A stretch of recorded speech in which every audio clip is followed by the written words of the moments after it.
Buenas tardes a todas y todos quienes nos acompañan en esta transmisión.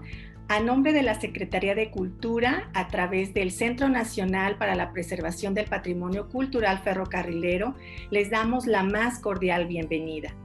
El día de hoy tendremos la sesión número 12 del curso El Ferrocarril en la Historia de México.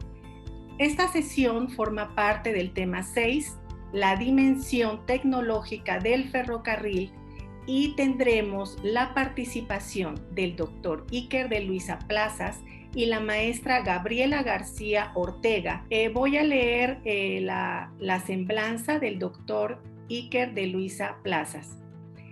Es consultor especializado en proyectos ferroviarios de carga y pasajeros. Cuenta con un diplomado en logística global por la Universidad Estatal de California, así como un doctorado en administración por la Universidad de Birmingham en Gran Bretaña. Asimismo, cuenta con la licenciatura en Administración de Empresas por el Instituto Tecnológico Autónomo de México, ITAM. De igual forma, colaboró en los proyectos de libramientos ferroviarios de varias ciudades de la República Mexicana: Celaya, Córdoba, Irapuato y Morelia.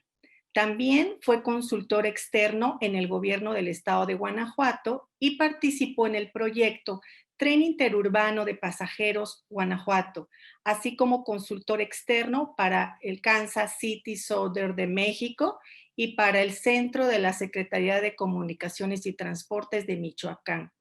Actualmente es director general de la Asociación Mexicana de Ferrocarriles AC.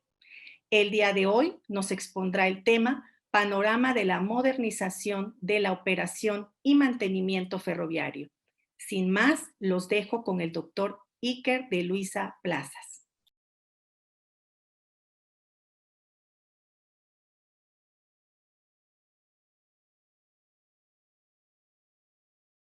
X en línea 2 de OS procede. El tren de carga es tecnología. Azueta X en línea 8, 8X en línea 17. Cuando un ferrocarril de carga viaja por México, nunca está solo. Un equipo de monitoreo, a través de tecnología satelital, acompaña cada uno de los viajes de los más de 500 trenes que recorren diario todo el territorio nacional. Despachador llamando 4700 norte, camión. El seguimiento incluye al personal, las mercancías, el funcionamiento de locomotoras y carros, el estado de las vías, el tráfico en las rutas, terminales y los cruces fronterizos.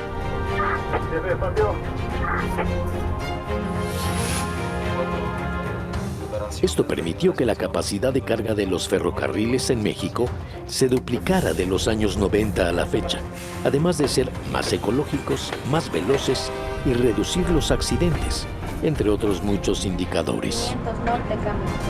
El sistema ferroviario mexicano es una locomotora moderna. El tren de carga es eficiencia y capacidad.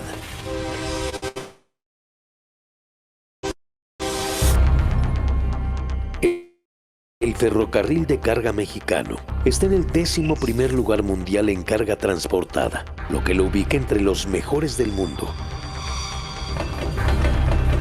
Desde la década de los 90, el tren creció por encima de la economía de México.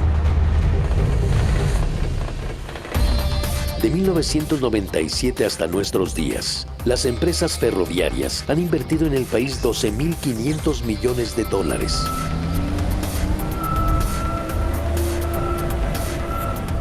En este tiempo, la capacidad de carga de las vías aumentó a 130 toneladas y se renovaron en buena parte del país. Actualmente cumplen con las más altas normas de calidad en el mundo, las mismas que en Canadá y Estados Unidos. La velocidad del ferrocarril se incrementó de 9.5 a 100 kilómetros por hora y la longitud de los trenes pasó de 1.227 metros a 3 kilómetros. Más de 1.200 locomotoras de última generación, más eficiente en consumo de combustible, reducen la emisión de contaminantes y gases, recorren todo el país. Un tren puede transportar el peso equivalente a toda la población de la ciudad de Guanajuato. La próxima vez que veas o escuches un tren, verás que es más moderno y eficiente de lo que pensabas. Pues muchas gracias. Buenas tardes a todos los asistentes. Pues es un gusto estar en este curso del Centro Nacional para la Preservación del Patrimonio Cultural Ferrocarrilero. Un saludo a la maestra Tere Márquez, a la moderadora maestra Covadonga, a la otra panelista maestra Gabriela y a los otros que me antecedieron en este interesante programa que entiendo ya estamos en la recta final.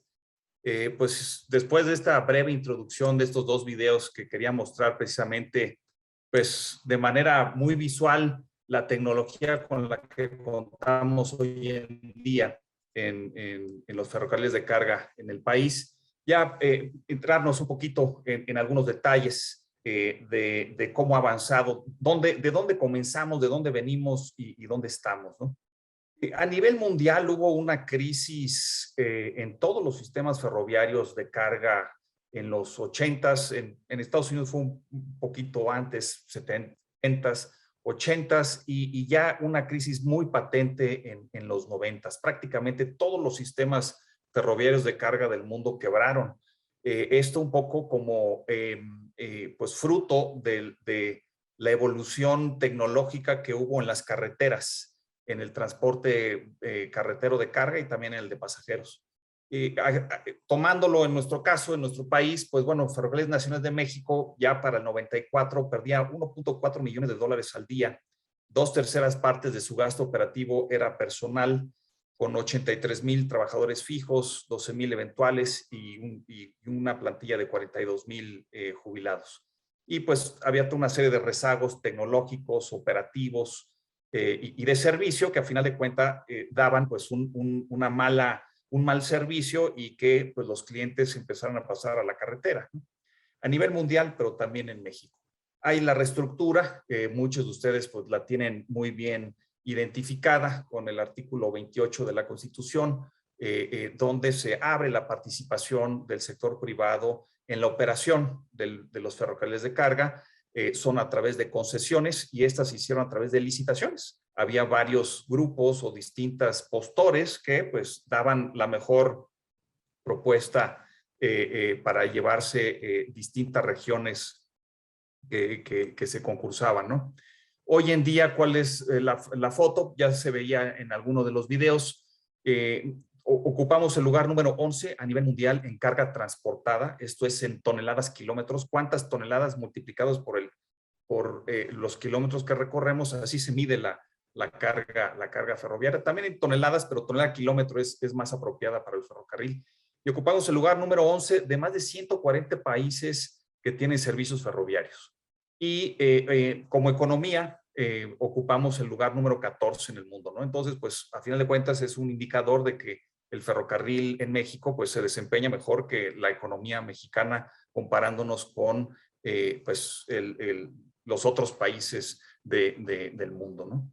Ya se comentaba también en el video, en estos 23, 24 años, se han invertido 12,500 millones de dólares. Quisiera detenerme un segundito en esta cifra para poder ubicarla y que ustedes la puedan contextualizar. Este monto, curiosamente, es similar a lo que cuesta una refinería de 300,000 barriles diarios de petróleo. En el país nada más tenemos 6 y se está construyendo la 7ª. Entonces, de este tamaño ha sido la inversión en estos 23 años, que acumulada da esos 12,500 millones de dólares. Y en este año, pues, de crisis, pandemia, vuelta a la normalidad, estamos invirtiendo prácticamente 500 millones de dólares, algo bajo, algo menor a eso, 480 millones de dólares. Pues ya daba este comparativo un poco de cómo hemos crecido en toneladas kilómetro o en toneladas. Vamos a tomar una serie de 25 años, 95 al 2020. El ferrocarril ha crecido al 3.4% agregado anual. Curiosamente, tanto en millones de toneladas kilómetro como en miles de toneladas. ¿Cómo se compara eso con el crecimiento de la economía? El Producto Interno Bruto de la economía mexicana en estos 25 años creció al 2.2% agregado anual. ¿Esto qué quiere decir? Que la carga ferroviaria en estos 25 años creció 1.5 veces por encima de la economía. Otros datos creo que son interesantes. el generar un empleo en México en el ferrocarril impacta, genera con 4 empleos indirectos en el resto de la economía. ¿Qué tipo de empleos? Pues son trabajos administrativos, pueden ser ventas, compras, proveedores, constructoras, temas de construcción, temas de logística, de almacenamiento, etcétera. Esto viene de la matriz insumo-producto del Instituto Nacional de las Cuentas Nacionales que publica el INEGI, el Instituto Nacional de Estadística, Geografía e Informática. Y de ahí también se obtiene el siguiente factor de que por cada peso que genera el ferrocarril se generan 394 pesos en la economía. Esto viene de la matriz insumo-producto que les hago, a la que hago referencia. Aquí ya habrán visto seguramente en la anterior presentación de la Agencia Reguladora del Transporte Ferroviario, la que viene posteriormente del Instituto Mexicano del Transporte. Habrá algunos temas que nos estemos pues, duplicando, pero bueno, esta es América del Norte, la red ferroviaria la red ferroviaria de carga de América del Norte. Como verán, pues bastante amplia y perfectamente conectada con México. Tenemos un mapa más a detalle. Yo creo que con la agencia reguladora ya lo revisaron. De hecho, está en la página web y es una muy buena adición que ha hecho la agencia porque es con mucho detalle las capas que uno puede ir seleccionando. Pues ahí están los distintos concesionarios, cómo nos conectamos con puertos, cómo nos conectamos con la frontera norte y en la frontera sur con Ciudad Hidalgo, Tecunumán. Y pues lo nuevo que está sucediendo en el sureste con el Chiapas-Mayab, anteriormente Chiapas-Mayab y hoy en día Tren Maya y Ferrocarril del Istmo de Tehuantepec. ¿Dónde van estos recursos que ya comentábamos que se han invertido? ¿En qué invertimos? ¿En qué se invierte en el ferrocarril de carga? Pues más de la mitad, más o menos ahí la mitad, 53% en infraestructura. Cuando hablamos de infraestructura, ¿a qué nos referimos? Los laderos, que es en la mayoría de los casos la vía es sencilla, entonces necesitamos una vía para que puedan haber los encuentros de trenes en distintas direcciones y que uno se haga a un lado, el ladero, y pueda cruzar el otro en la dirección opuesta, ¿no? O dobles vías. Construcción de terminales, incrementos de capacidad de vía, esto es pues modificando, quitando los durmientes, el riel, las fijaciones. Hay de distintas categorías, de distintas especificaciones y dan distintos pesos máximos y entonces pues se va aumentando la capacidad de la vía y eso tiene que ir relacionado también con los puentes y con otras obras de infraestructura civil, ¿no? Cambios de herrajes, los herrajes pues son los cambios de vía.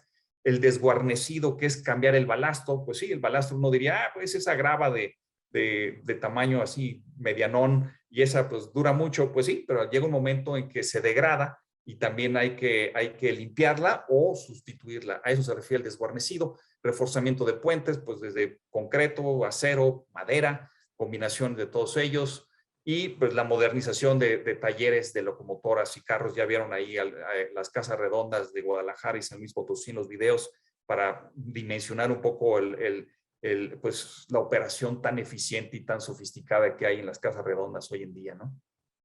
Si nos vamos al siguiente gajo del pie, que es el 33%, que es el naranja, que son los equipos, aquí están pues el mantenimiento mayor a las locomotoras, eso se llama el overhaul, y pues es a tantos kilómetros, toneladas transportadas, pues llega un momento en el que hay que hacer un mantenimiento mayor, otros son mantenimientos menores, o adquisición de locomotoras, adquisición de carros, adquisición de maquinaria para darle mantenimiento a la vía, para cambiar durmientes, para hacer el desguarnecido, etcétera, etcétera, ¿no? Todo el tema de telecomunicaciones es el gajo gris del 6%, pues a diferencia del autotransporte de carga, de la carretera, nosotros hemos tenido que desarrollar una red de telecomunicaciones en pues, décadas pasadas sería el telégrafo, ¿no? Y ahí venía el telégrafo a lo largo de la vía. Hoy en día tenemos redes propias de telecomunicaciones precisamente para que nos comuniquemos con las tripulaciones, pero también con la vía y con la infraestructura y con el paso de los trenes. En un momento más daré algunos ejemplos.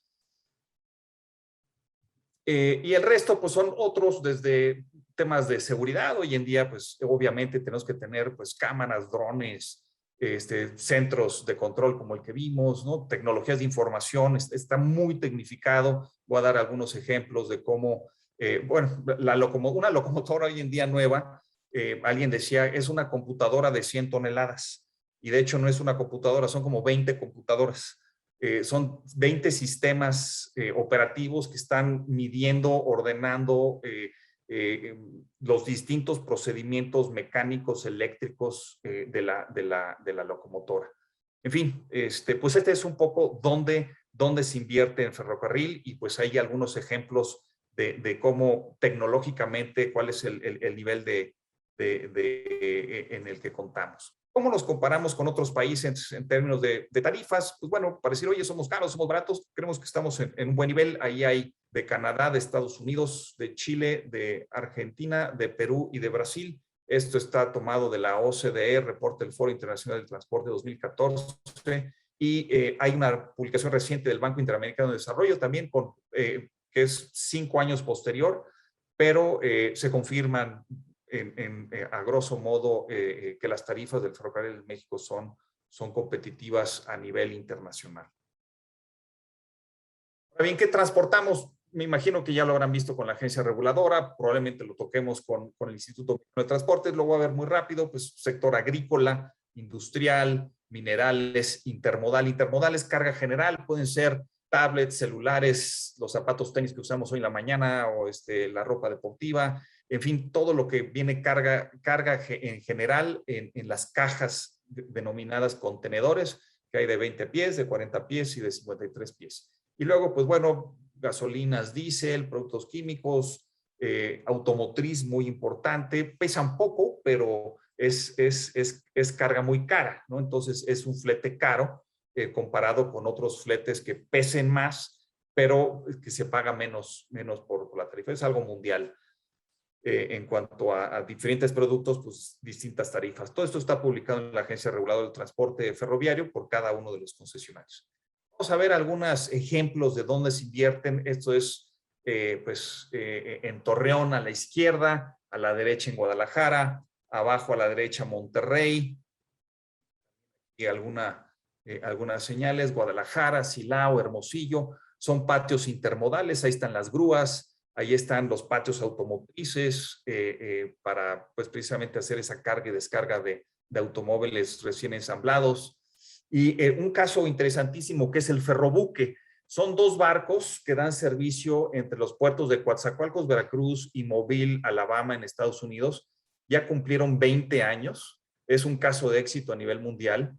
Y es un ferry de carros ferroviarios. Entonces tienen vías, es un barco que se abre por la popa, por la parte de atrás, tienen vías, y entonces el tren, la locomotora va empujando los carros, y es a doble piso. Entonces caben en este nuevo, que es el Cherokee, que llegó, está operando hace un mes apenas, y va a venir el otro, que es la otra compañía que se llama Maya, pues cargan 140 carros ferroviarios y tienen un servicio semanal entre Coatzacoalcos y Mobile, Alabama.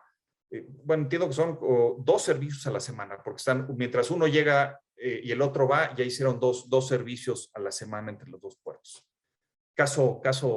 Hay algún otro a nivel mundial, pero este es de los más importantes en cuanto a ferries ferroviarios o transbordadores que puedan cargar carros de ferrocarril de carga.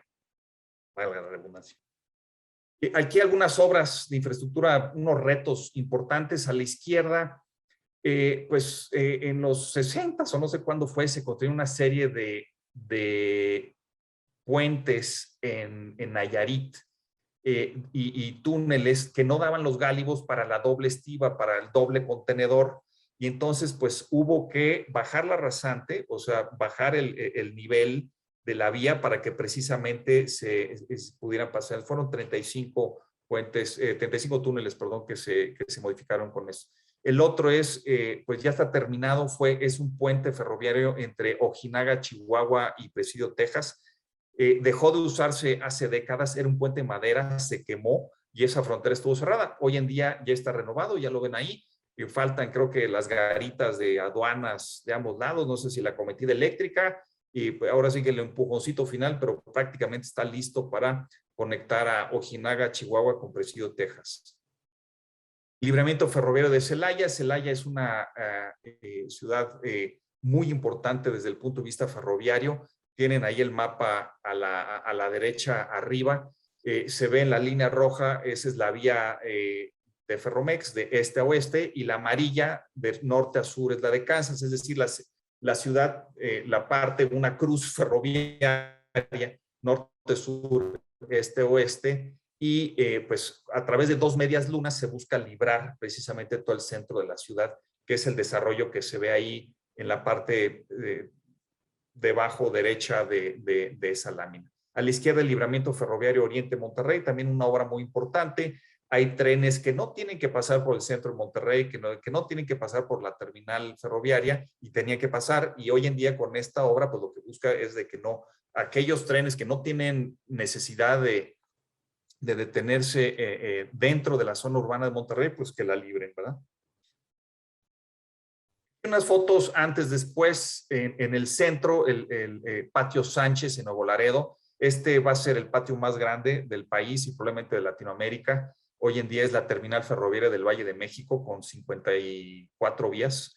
Y el patio Sánchez ya está en la segunda etapa. Observen cómo estaba la primera etapa arriba en el centro, y en la etapa inferior, en la parte inferior ya va la segunda etapa, y todavía una tercera etapa con más crecimiento, ¿no? Vemos la terminal Interpuerto en San Luis Potosí, antes y después, y hoy en día. Y acá del lado izquierdo también vemos la terminal intermodal en Salinas Victoria, al norte de Monterrey, cómo era y cómo está, y las nuevas grúas que recientemente se adquirieron. Distintas mejoras en infraestructura. Ahí vemos desguarnecidos, cambio de durmientes, cambio de riel, ampliaciones, dobles vías, vías industriales, libramientos, el de Matamoros de la izquierda, el de Celaya, como ya comentábamos. Y aquí algo tecnológicamente absolutamente increíble. Este es un portal de inspección mecánico. Los trenes pueden pasar, ahí dice 70 millas. 70 millas son pues, 110 kilómetros por hora.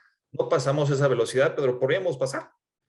Pasamos, no sé, 80, 60, 80, 100 kilómetros, y se inspeccionan a través de distintas cámaras y de distintas tecnologías partes críticas de cada carro. Los ejes, los amortiguadores, las ruedas, los valeros, el ruido, el sonido que hace cada uno de ellos. Entonces, abajo a la izquierda, ahí está el centro de control. O sea, son ingenieros mecánicos que pueden estar a 500 kilómetros de donde está el portal, y donde pueden identificar un problema potencial en un tren en marcha, ¿no? Entonces, creo que es un muy buen ejemplo del tipo de tecnología con la cual contamos hoy en día. Ya comentaba la necesidad. Bueno, a final de cuentas, el ferrocarril de carga sí es, y bueno, el de pasajeros también. Necesitamos tener intercomunicación, necesitamos tener hoy en día toda la parte de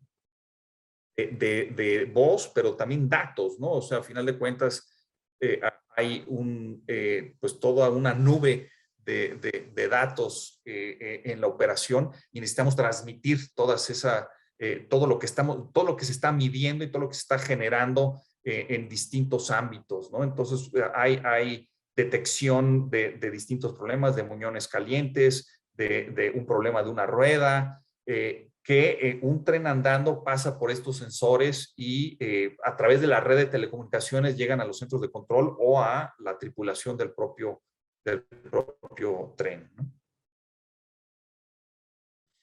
Aquí un poco este aspecto genérico de la tecnología, cómo estamos en el ferrocarril de carga.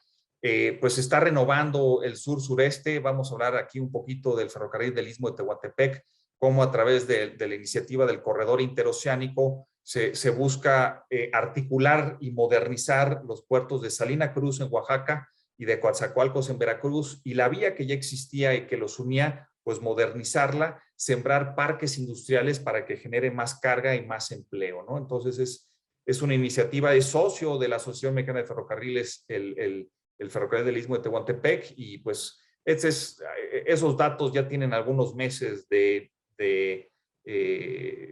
pues, hay nuevos avances ahí en los distintos tramos. Son 5 tramos de licitación donde hay obra ferroviaria, donde se está renovando totalmente la vía para que quede en las mejores condiciones. El trazo sigue siendo el mismo, pero con una renovación al 100% de todos los materiales de vía, ¿no? Si siguen en Twitter, si no es todos los lunes, 2 veces al mes, 2 lunes al mes o algo así, hay videos que muestran los avances del corredor del Istmo de Tehuantepec y en concreto el ferrocarril del Istmo de Tehuantepec. Hasta aquí un poco el mundo de la carga, y quisiera adentrarme un poco en el mundo de los trenes de pasajeros. Y para ello me va a ayudar esta lámina, este hermoso mural, muchos de ustedes lo conocen, el cual se encuentra en el Museo del Ferrocarril en la capital del estado de San Luis Potosí, en ciudad capital de San Luis Potosí, obra del maestro Fernando Leal, El triunfo de la locomotora. Y entonces vemos las diligencias, los burros, los caballos, cómo quedan totalmente rebasados por 3 locomotoras. Primero, la primera locomotora de la Revolución Industrial, pues la más chiquita, la primera, ¿no? Modesta. Luego viene otra mucho más robusta, todavía de vapor, de Revolución Industrial, siglo XIX, principios del XX, ¿no? De la Revolución, podríamos ver ahí esa locomotora, pero de repente chispas, nos rebasa una locomotora Art Deco de los 30s, 40s, ¿no? Entonces ahí está el triunfo de la locomotora. Pues la pena es que si ese mural tuviera los 50 años posteriores, es que el camión, el auto y el metro rebasaron al tren de pasajeros. No en México nada más, sino en todo el mundo. Entonces, ese es un poco la evolución tecnológica y los cambios que sufrimos como países, en concreto en México, cómo pasamos de un país rural en los 50s, finales de los 50s, principios de los 60s, a ser un país urbano, con mayoritariamente la población viviendo en centros urbanos, y entonces de los problemas de movilidad que eran entre ciudades o llegar a la ciudad, más bien era dentro de las ciudades, ¿no? Y les traigo unos datos de comparar, pues un poco aquí le llamo el ocaso del servicio de pasajeros de Ferrocarriles Nacionales de México, y por otro lado, el nacimiento del metro de la Ciudad de México. Entonces, por un lado, en la gráfica de azul inferior vemos esa muerte paulatina del ferrocarril de pasajeros de Nacionales de México en 1969, el año que se crea el metro.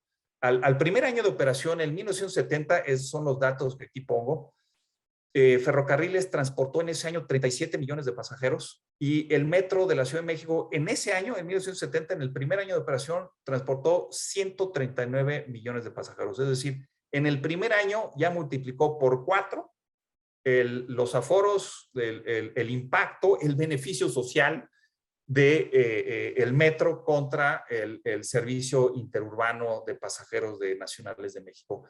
Y esa gráfica, si nos la llevamos hasta 1994, pues resulta que el metro en 1994 transportó a 1,413 millones de pasajeros, cuando Ferrocarriles Nacionales transportó 7. O sea que mientras el metro se multiplicó por 10 en estos años, del 70 al 94, Ferrocarriles se dividió entre 5. Ahí están las gráficas, y ahí están estos números para entender un poco el ocaso del servicio de pasajeros en Nacionales de México. No preparé las láminas de autotransporte de autobuses, pero pues sería igual, ¿no? O sea, un crecimiento desproporcionado y explica esa caída tan abrupta en el servicio de pasajeros en Nacionales de México.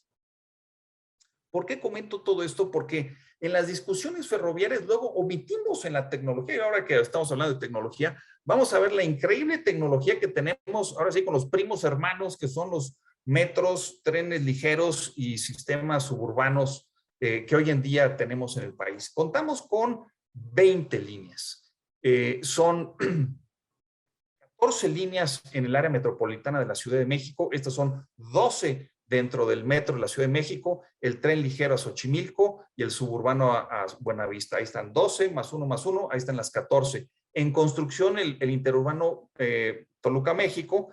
Y en Monterrey tenemos 3 líneas de Metrorrey y en Guadalajara tenemos 3 líneas de Citeur. Entonces, 14 más 3 más 3, 20 líneas. Tenemos 20 líneas de metro en el país, que es un gran logro en estos 50 años que lleva el metro y cerca de 20 que tienen los metros de Guadalajara y de Monterrey. El dinero que iba a Ferrocarriles Nacionales de México, al sistema de pasajeros, ¿a dónde fue? Fueron a los metros. Ese fue un poco el cambio de preferencias, el cambio de población que ya hacía referencia. Y a final de cuentas, pues esta fue la tecnología, esta era la tecnología adecuada para darle solución a los problemas de movilidad dentro de las ciudades. Los aforos previos a la pandemia, aquí pues a nivel mundial hubo un impacto durísimo a la baja en los aforos, en la cantidad de pasajeros, en la cantidad de viajes por día. Previo a la pandemia, entre los distintos sistemas de metro teníamos pues casi 6 millones de pasajeros, 5.7 millones, ahí están distribuidos, obviamente liderados por el Metro de la Ciudad de México, pero ya con números muy interesantes en el Metro de Monterrey, en el Metro de Citeur y los otros sistemas aquí en Ciudad de México, suburbano y tren ligero a Xochimilco. Una muestra de estas tecnologías de los metros ligeros y suburbanos. Estas son las últimas adquisiciones. Justamente en la pandemia, coincidentalmente, el año pasado se inauguró tanto la línea 3 de Metrorrey, aquí a la izquierda, con trenes chinos de la Chinese Railway Construction, CRCC, que son estos blancos con azul y rojo.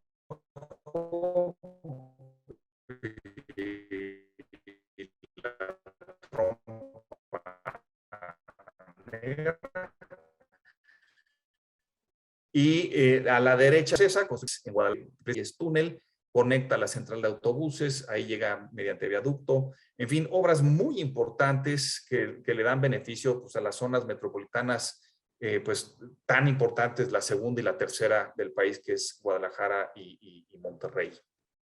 Entonces aquí ejemplos de estas tecnologías. Y Tren México-Toluca, pues aquí una pequeña ficha técnica, prácticamente 60 kilómetros de recorrido que se van a realizar en 40 minutos. Se conecta con el metro línea 1, línea ya futuro, línea 9, ahí hay que hacer una extensión. La línea 12 también se está trabajando en esa extensión de la línea 12 para que el tren interurbano conecte con 3 líneas del metro. Las estaciones se las tienen de izquierda a derecha, en letra pequeña, pero bueno, es Sinacantepec.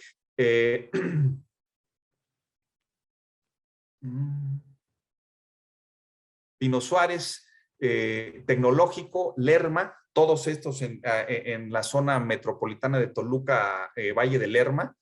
Y ya subiendo a la Marquesa, entrando a los túneles por la Marquesa, saliendo por Coajimalpa, ahí se tiene la primera en Ciudad de México, que es Santa Fe, posteriormente Vasco de Quiroga. Esta fue una última cambio al trazo que se hizo recientemente, y pues ahí va a haber un puente muy importante y para hacer esa conexión con la zona de Vasco de Quiroga, Santa Fe, y finalmente llegar a Estación Observatorio, que es la estación de autobuses del poniente de la Ciudad de México, más terminal de línea 1 y línea 9, ¿no?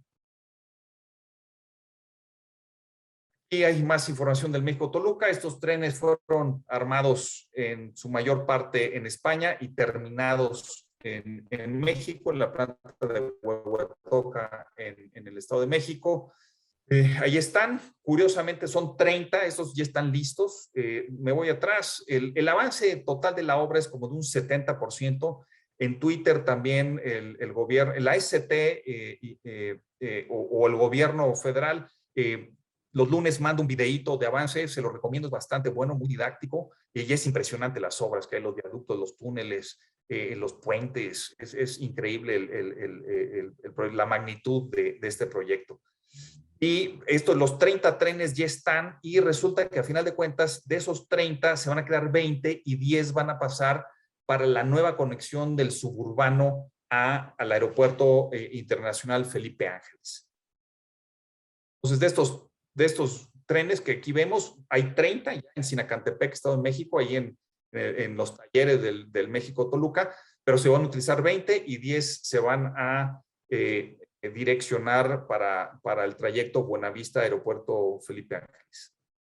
Tren Maya, bueno, tema súper amplio, increíblemente interesante. Ahí están los tramos constructivos, son 7 tramos constructivos con las distintas constructoras a las cuales se les adjudicó que ganaron las licitaciones. Varias de ellas, varios de esos tramos los va a construir la Secretaría de la Defensa Nacional y posteriormente va a operar el tren, todo el Tren Maya, y entendemos que también el aeropuerto de Palenque, así como el de Chetumal. Los trenes se van a armar en México, en la planta de Ciudad Sagún, en el estado de Hidalgo. Allí están las maquetas, son 42 trenes. Hay distintos trenes, unos de largo recorrido, otros de especial turismo, otros de servicio regular, distintas configuraciones de asientos, comedores, unos un poquito más confortables para hacer viajes más largos. Velocidad estándar de 120 kilómetros por hora, máxima 160. En unos tramos va a ser electrificado. Si nos regresamos a la otra laminita, digamos que de lo que es Mérida, Cancún, toda la parte norte y la parte sur hasta Tulum, entiendo que esa es la parte electrificada, y de Mérida al sur a Campeche, a Escárcega, Palenque, y de Escárcega al oeste hacia Chetumal y subir otra vez a Tulum, esa parte quedaría por lo menos en una primera etapa con tecnología diésel eléctrica. Otro caso un poco desconocido, México es una potencia en armado, en manufactura de carros ferroviarios. Antes de la pandemia exportábamos 50,000 carros al año. El monto de estas exportaciones rebasa la exportación de jitomate, por ejemplo, que es una de nuestras exportaciones que tradicionalmente es nombrada, citada, defendida por gobernadores aquí, y es de atacada del otro lado, en fin.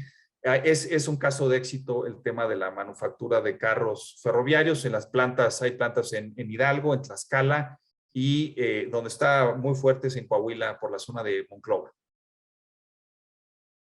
Pues hasta aquí la presentación, moderadora Guadonga. Pues les agradezco el espacio y atento a sus indicaciones. Muchas gracias. Procedo ahora a leer la semblanza de nuestra siguiente invitada. Gabriela García Ortega es maestra en Geografía aplicada a la planeación por la Universidad Nacional Autónoma de México, donde también realizó sus estudios de licenciatura en Geografía. Su labor como investigadora de la Coordinación de Transporte Integrado y Logística del Instituto Mexicano del Transporte se orienta actualmente al análisis espacial del transporte ferroviario de carga en México, al seguimiento de la dinámica del mismo y, en términos más generales, al estudio de la organización económico-espacial del país y sus regiones desde la perspectiva de la logística y los sistemas de transporte.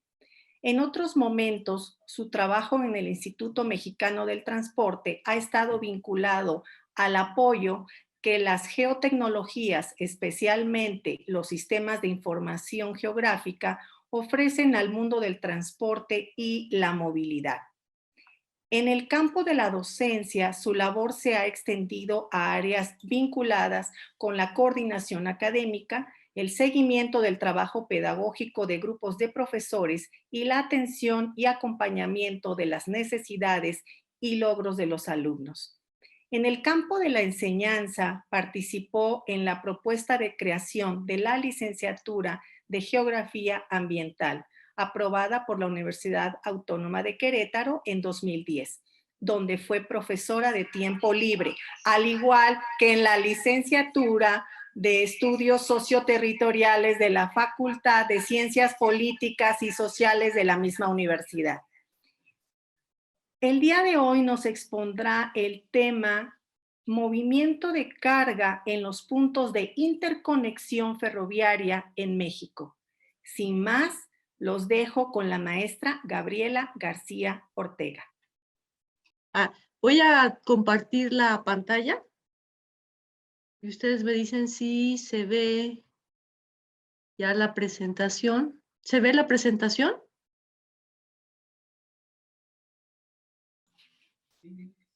Aún no todavía, maestra, no se ve. Ahí ya se ve. Ahí ya se ve. Perfecto. Perfecto.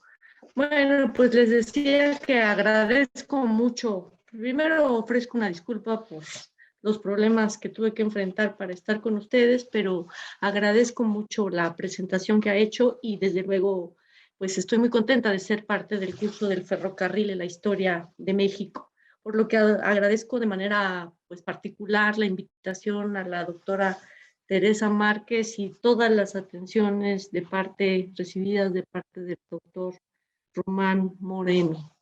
Bueno, pues yo voy a dedicar unos minutos para hablar justamente de los movimientos de carga en los puntos de interconexión ferroviaria en nuestro país.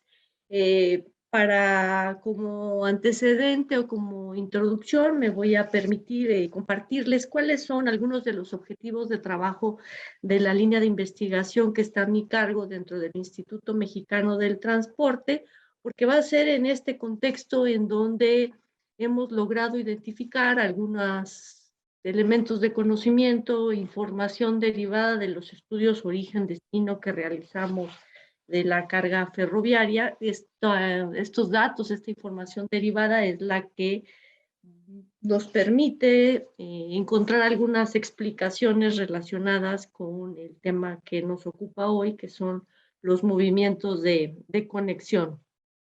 El quehacer de esta línea de investigación se centra concretamente en el análisis espacial de los orígenes y destinos de la carga ferroviaria y de la representación espacial de toda esa información que nos brindan o datos que nos brinda la Agencia Reguladora de Transporte Ferroviario en el marco de un acuerdo de colaboración que tenemos ambas instituciones desde hace ya mucho tiempo. ¿Qué analizamos a partir de esos análisis espaciales a los que me he referido?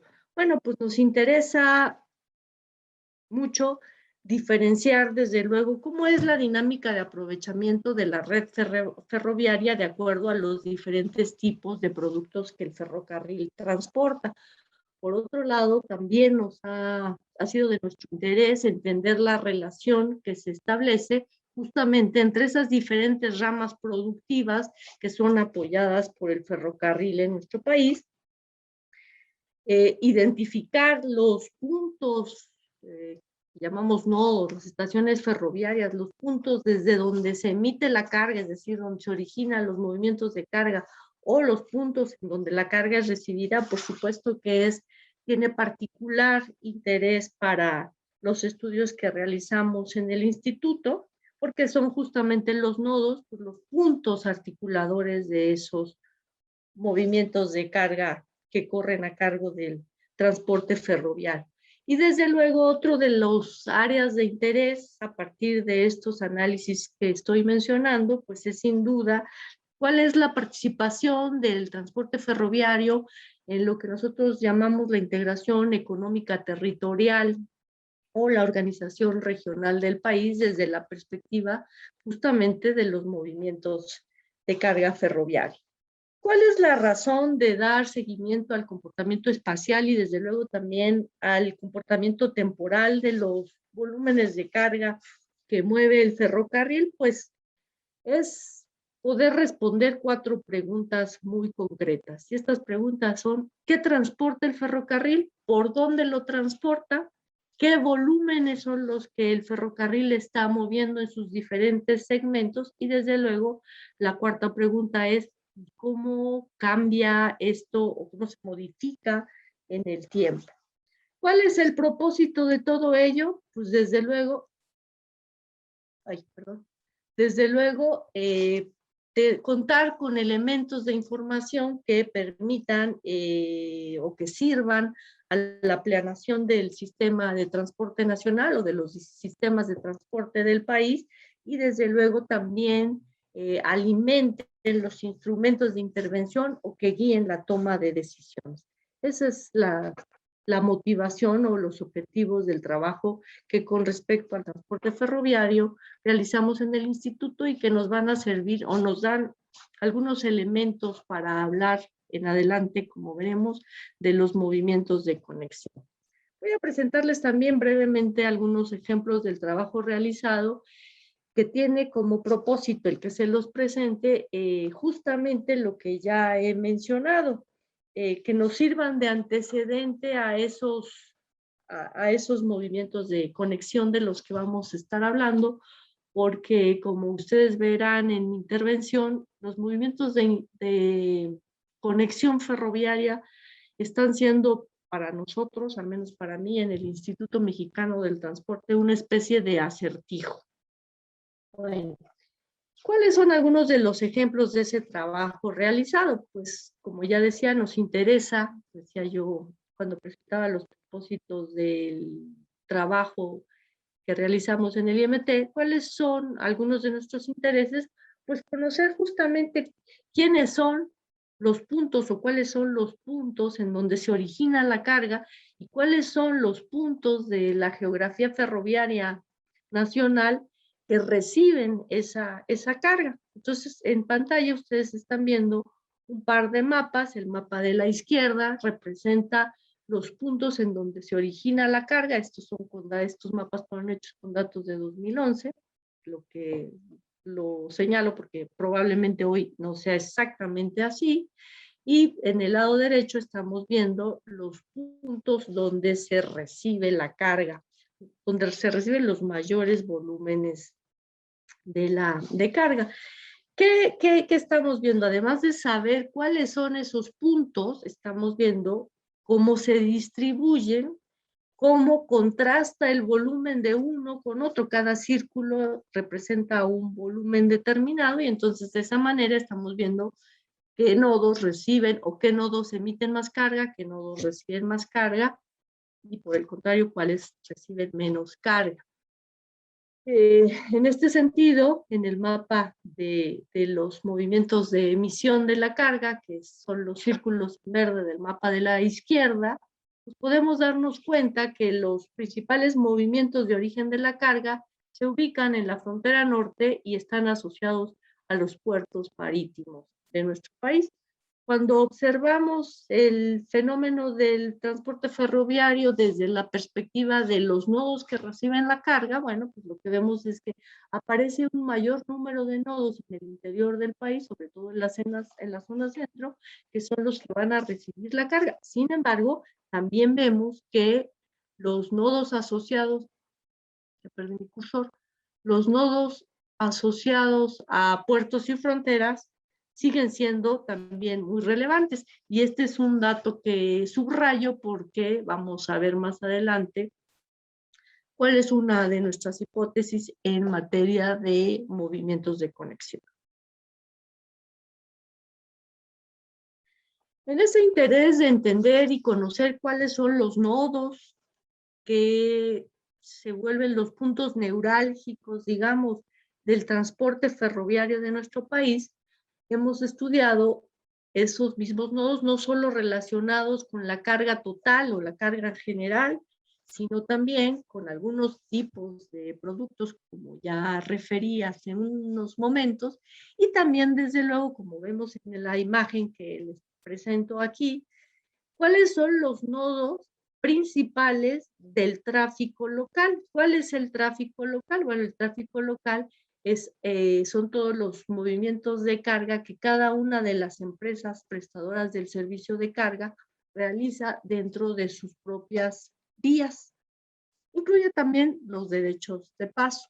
El tráfico local en nuestro país abarca en términos generales, más o menos, varía entre el 80 y el 82% del volumen total anual de la carga del ferrocarril.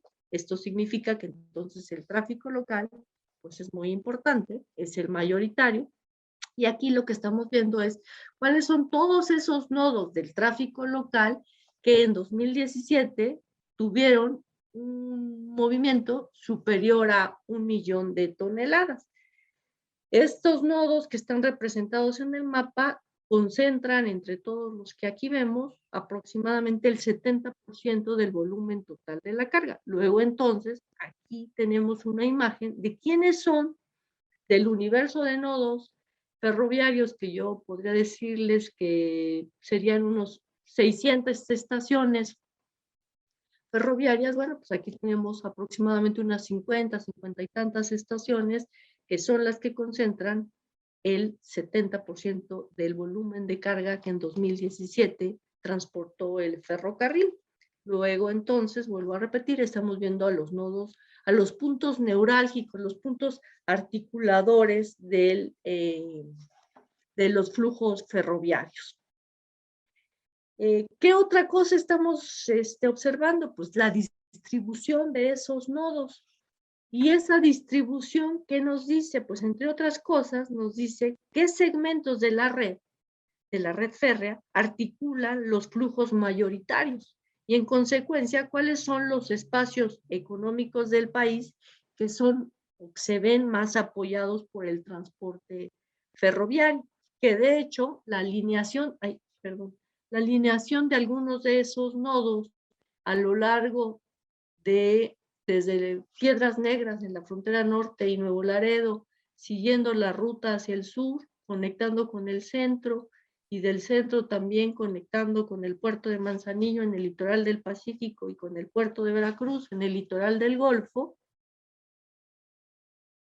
Lo que estamos viendo es que esos nodos se alinean a lo largo de los 3 corredores ferroviarios más importantes del país.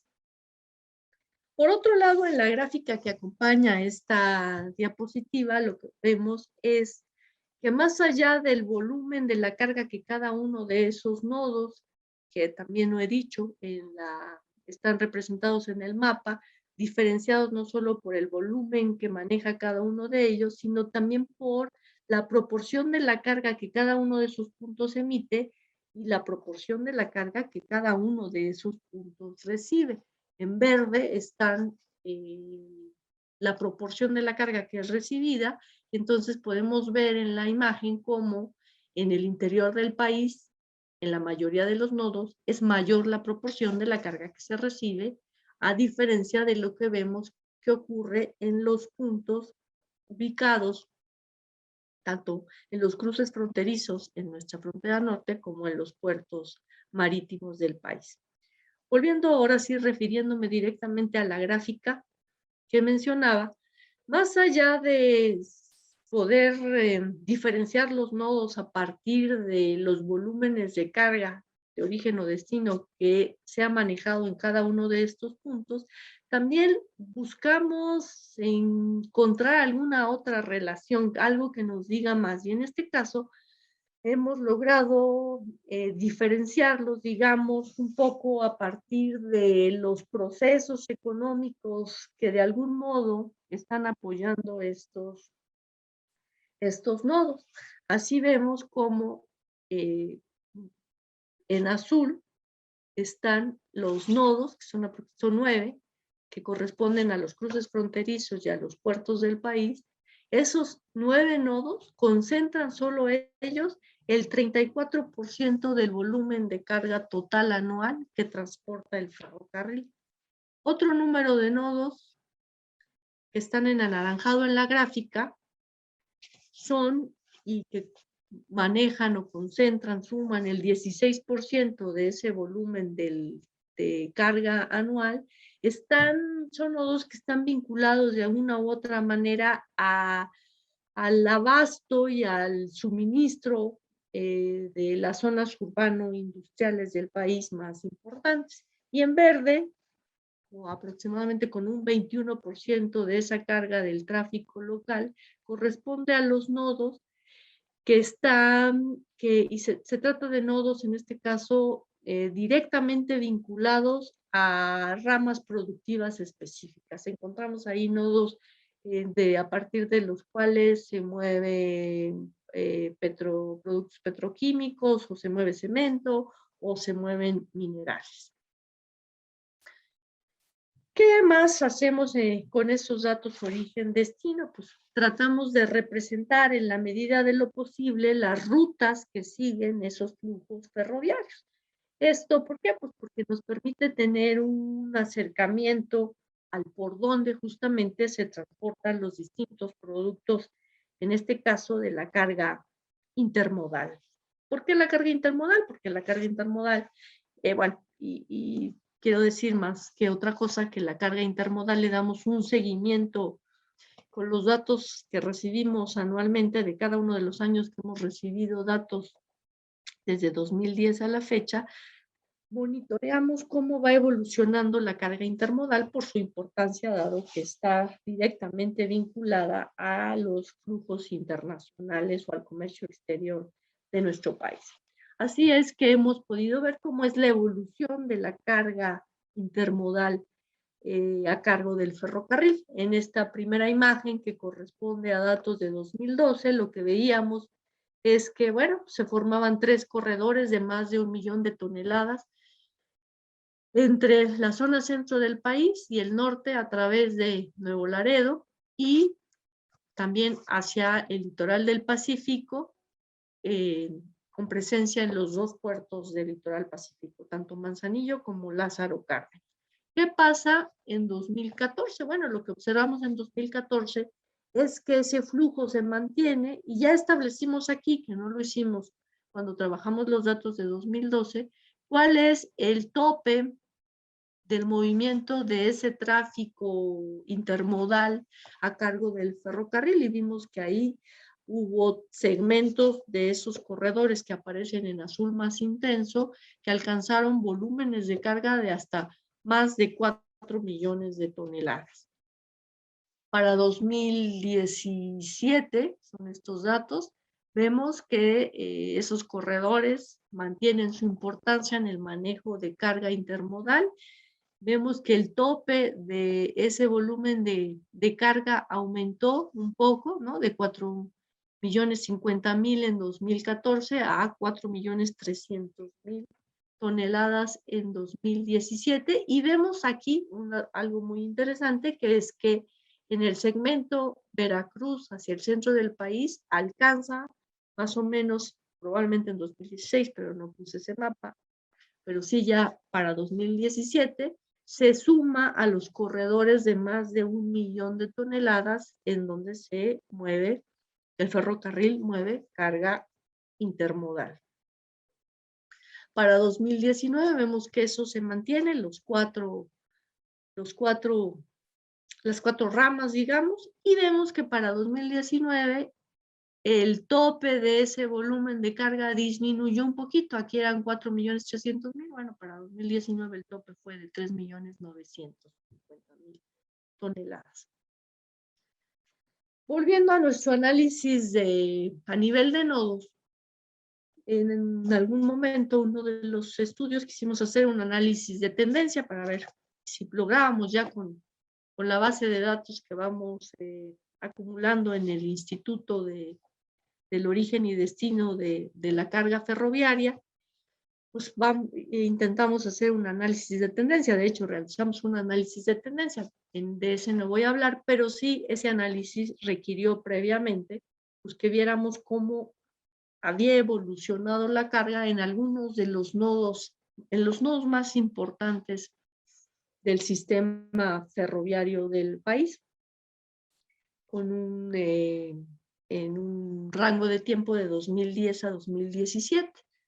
Aquí lo que estamos viendo es cuáles son los nodos que en ese periodo de tiempo, de 2010 a 2017, cumplieron todos con la condición de tener en cada uno de esos años, o de registrar en cada uno de esos años, más de 1 millón de toneladas, ya fuera como nodos emisores o como nodos receptores. Y bueno, pues entonces en este ejemplo lo que logramos ver es, pues nuevamente, quiénes son los nodos que se encuentran en esa condición, que son sin duda los puntos neurálgicos de esos flujos de carga que mueve el ferrocarril. Podríamos ver también cómo ha sido su evolución en el tiempo. Cada una de las barras que acompaña a los nodos es el volumen alcanzado en cada uno de esos años, lo que nos permite ver, por un lado, bueno, pues cómo fue su evolución en el tiempo. En algunos hubo crecimiento, en otros algunos altibajos, otros se mantenían constantes, en fin. ¿Qué más podemos observar a partir de la representación espacial de esta información? Bueno, pues cuáles son, cómo es la distribución de estos nodos y desde luego contrastar los volúmenes que emite cada uno de ellos, ¿no? Y entonces acá, pues vemos sin duda que dos de los nodos emisores más importantes son Piedras Negras y Nuevo Laredo en ese periodo de tiempo. Veracruz también es importante.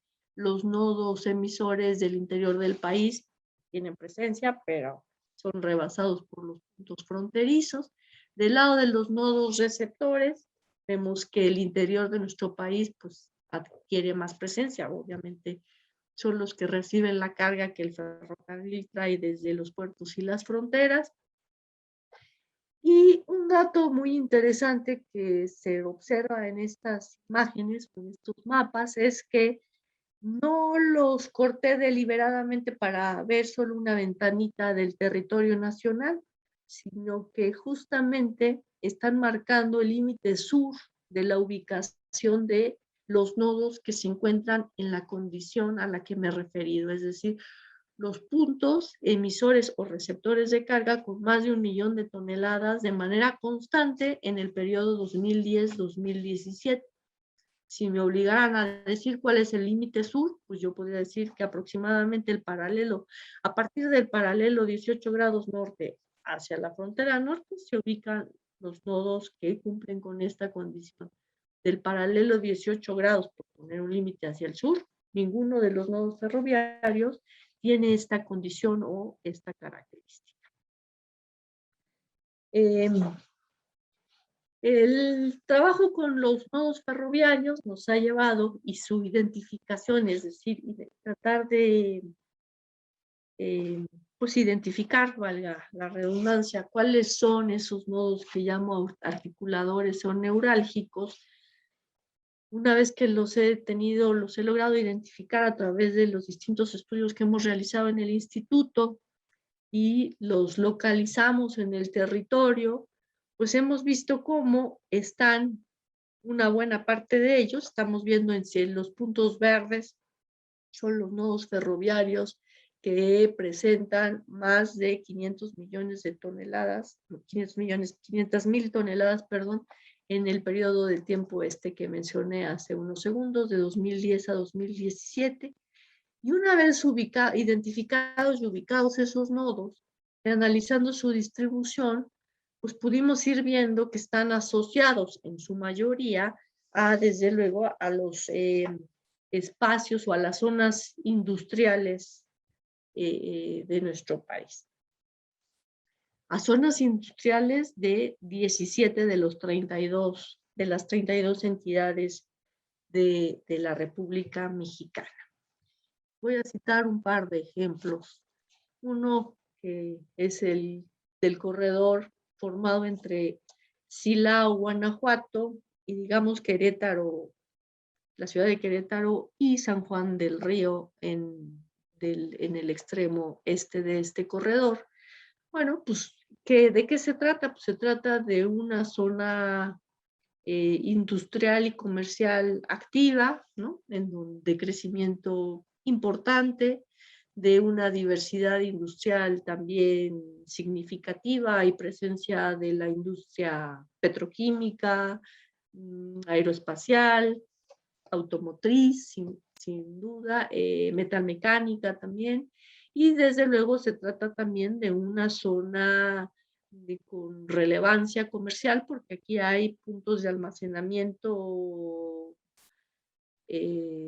pues importantes, digamos, tanto para la distribución de granos como de bienes de la industria automotriz y desde luego combustibles también.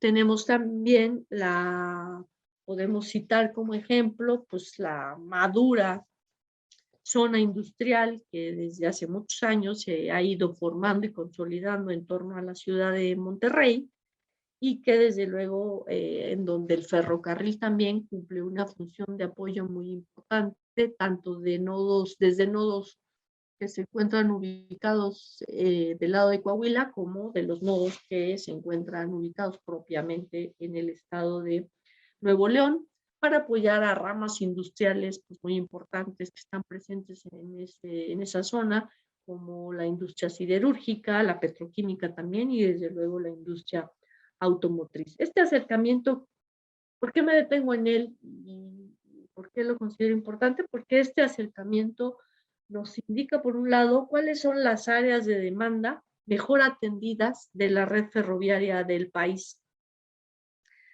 Y esto va a tener también, nos brinda algunos elementos de información para el análisis de los movimientos de conexión. Entonces, hasta aquí es, digamos, el panorama que quería compartir con ustedes relacionado con los estudios, algunos de los estudios que venimos realizando constantemente en el Instituto Mexicano del Transporte y que nos brindan algunos elementos para tratar de entender y de responder el acertijo que son los movimientos de conexión. Bueno, aquí estamos viendo ya una imagen de la red ferroviaria de México. ¿Qué podemos decir de ella? Que seguramente ya en intervenciones anteriores han mencionado. Bueno, pues que tiene una longitud en términos redondos o generales de aproximadamente 27,000 kilómetros, y de ellos, de acuerdo con la Agencia Reguladora del Transporte Ferroviario, se encuentran en operación algo así como 23,500 kilómetros.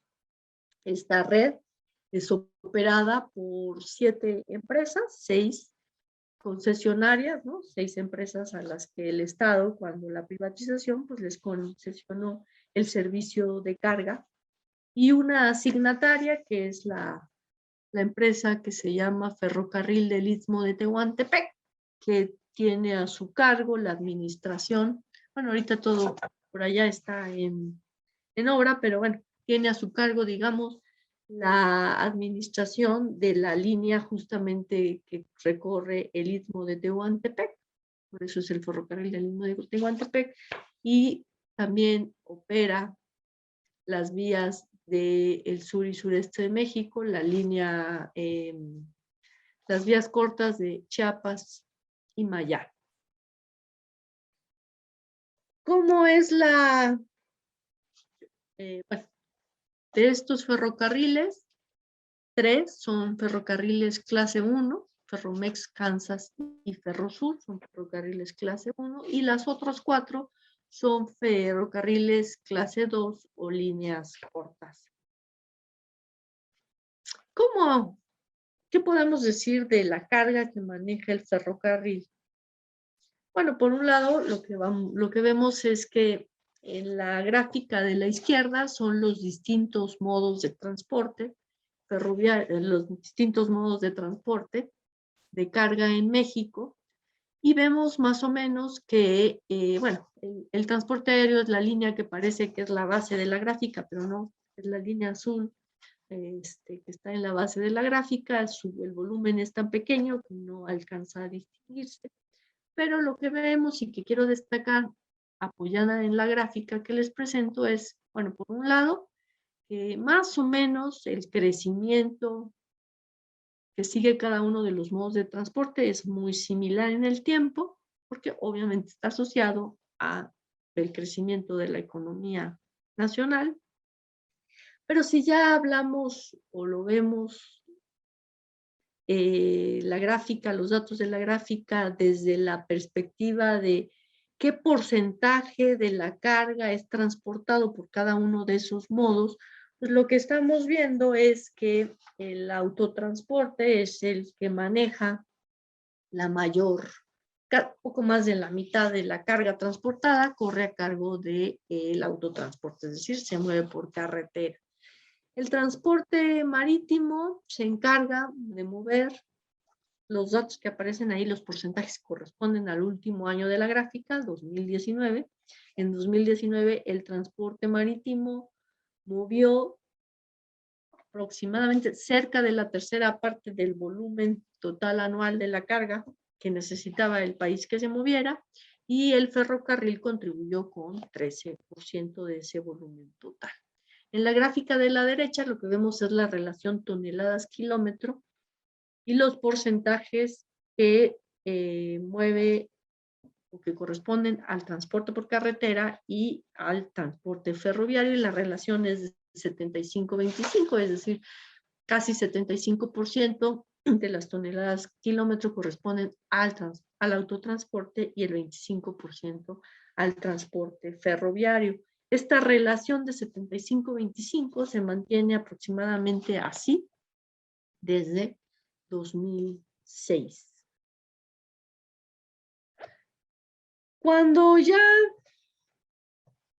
¿cómo es la distribución? Vamos a ver cómo es esa distribución de la red. Ya dije que son 7 empresas que operan la red ferroviaria. Vamos a ver cómo es la distribución de las longitudes de esas empresas. Pues vemos que los 3 ferrocarriles clase 1 concentran o operan o tienen a su cargo aproximadamente el 80% de la red. En el mapa ustedes están viendo con distintos colores la red ferroviaria. Cada uno de los colores nos habla de las líneas que corresponden a las distintas empresas que prestan el servicio de carga en el país. Estas 3 empresas que son las clase 1, Ferromex, Kansas y Ferrosur, y que concentran o tienen a su cargo aproximadamente el 80% de la longitud de la red férrea nacional, pues tienen además también acceso a los cruces fronterizos y a los puertos del país, así como también a algunos de los centros industriales más importantes de México. ¿Qué pasa con la distribución de la carga que maneja cada una de estas empresas? Pues vemos en la gráfica de la izquierda que los 3 ferrocarriles clase 1 pues, manejan de la carga total, sin diferenciarla de ninguna manera, aproximadamente el 90% de la carga es movilizada por esas 3 empresas. Si hablamos de la carga que corresponde al tráfico local que mencioné al inicio de mi intervención y que les dije que el tráfico local más o menos concentra entre el 80 y el 82% del volumen total anual. Aquí vemos que en 2019 fue el 81%. Entonces vemos de ese tráfico local qué volumen concentran los 3 principales ferrocarriles del país, pues estamos hablando de aproximadamente el 95% del tráfico local. Muy bien. Hasta aquí, pues un panorama de cómo es la red en general. Y para entrar en materia, pues lo primero que tendría yo que decir es que la división de la red que tuvo que hacerse cuando el transporte ferroviario se privatizó en nuestro país, la decisión fue dividir la red para otorgarla a operadores distintos que compitieran entre sí y así obtener mayor eficiencia en el funcionamiento del transporte ferroviario en México. Esa división, pues, no podía ser de otra manera, rompió la continuidad de la red, pero para subsanar o para enmendar o para remediar ese hecho necesario para otorgar la red a distintos concesionarios, pues se establecieron los llamados derechos de paso y se establecieron los servicios de interconexión, los servicios interlineales de conexión. Sin embargo, bueno, para esos servicios interlineales, los recuadros nos están marcando las redes que, de no existir los derechos de paso o los servicios de interconexión, pues quedarían aislados, ¿no? Algunas redes de los ferrocarriles clase 1, en la parte norte del mapa, lo que estamos viendo, pues quedarían aisladas las vías que corresponden a la línea corta Coahuila-Durango, y en el sur pues quedarían aisladas las vías que son parte de las regiones sur-sureste del país. Pero entonces para eso en los títulos de concesión, y bueno, antes que en los títulos en la ley ferroviaria quedó establecido que, como ya dije, para enmendar que la red al dividirla perdía su continuidad, para garantizar la continuidad, pues establecieron esos derechos de paso y los servicios de interconexión. Sin embargo, en los hechos, esto no ha funcionado como los supuestos plantearon, y de alguna manera se ve, como vamos a ver algunos ejemplos, afectada la circulación continua en la red. ¿Y a quién afecta principalmente? Bueno, pues por un lado afecta a las empresas que necesitan que su carga atraviese por las vías de otro concesionario para llegar a su destino, pero también afecta a los usuarios de este modo de transporte. De acuerdo con la ley reglamentaria del servicio ferroviario, ¿qué es un derecho de paso? ¿O a qué nos referimos cuando se habla, o a qué se refiere la ley cuando habla de derechos de paso? Pues el derecho de paso es el que concede un concesionario para que otro transite por las vías férreas. Digo, es el derecho que se le concede a un concesionario para que éste transite por las vías de otro concesionario, y para ello, bueno, mediante el cobro de una contraprestación. De acuerdo con un estudio que realizó la Comisión Federal de Competencia Económica, y que publicó recientemente en este mismo año, la COFESE identificó en ese estudio que existen 54 derechos de paso que están registrados en los títulos de concesión, la mayor parte de ellos, y algunos otros de esos derechos de concesión han sido convenidos a lo largo de los años entre las partes, es decir, entre los prestadores del servicio de cargas, los concesionarios. COFESE en ese estudio dice, bueno, que ellos solo pudieron comprobar que de esos 54 derechos de paso están en operación o en uso el 61% de ellos. Entonces el 39% restante podría ser que no estuviera en uso. ¿Esto qué significa? Bueno, si pensamos que de acuerdo con la ley reglamentaria, los derechos de paso se establecieron para que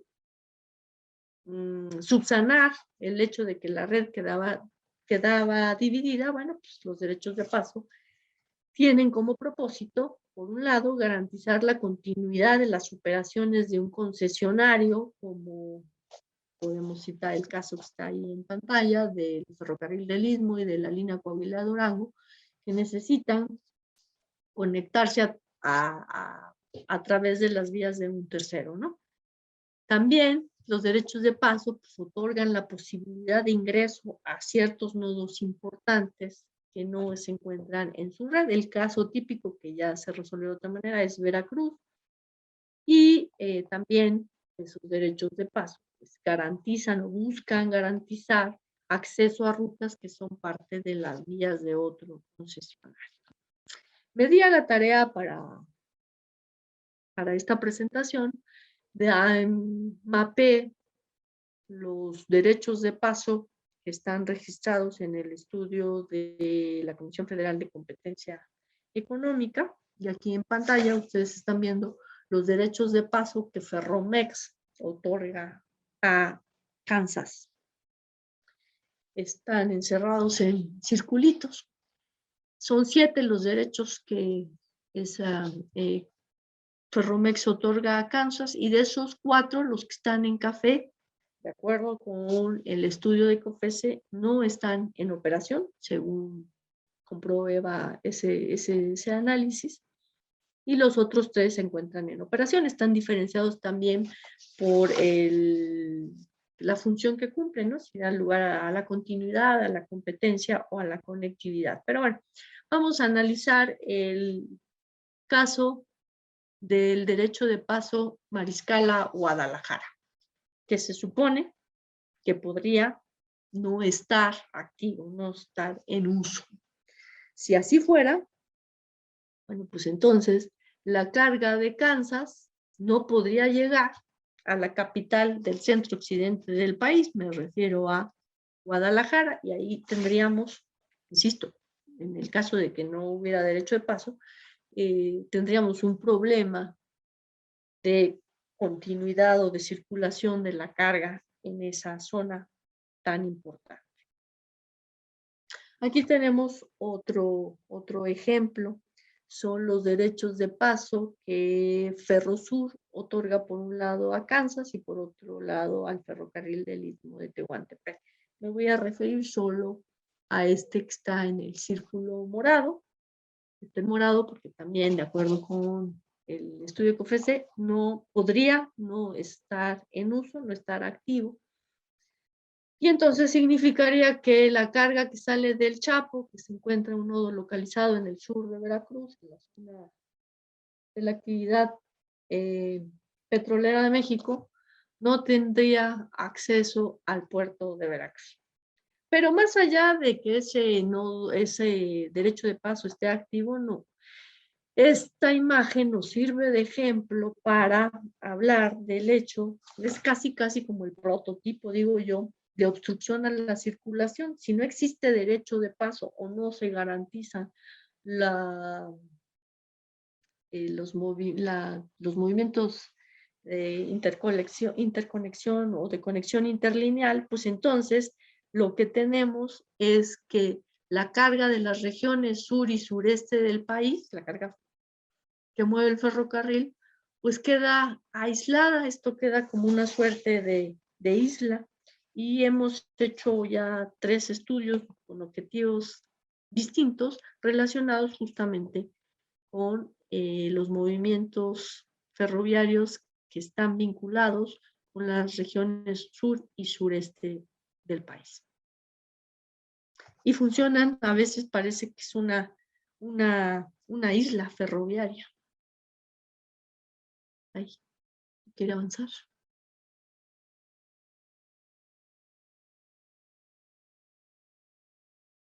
Ok.